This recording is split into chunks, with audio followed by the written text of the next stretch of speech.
Hello everyone! Ayan, andito na naman tayo at tayo'y magluluto ng masarap na talong.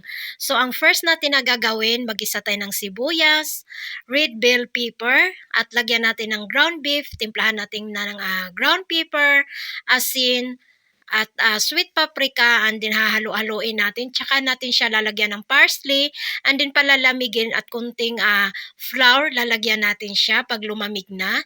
And then yung ating talong is hihiwain natin ng pahaba na manipis at ipiprito natin. So after that is yung ating ginisang mga sangkap is ating ilalagay dyan sa loob. Parang babalutin natin and then ididip natin sa egg, flour, breadcrumbs at saka natin piprituhin. So napakayami nito. I-try nyo lalo sa mga batang parang ayaw nila kumain ng talong or ng vegetable.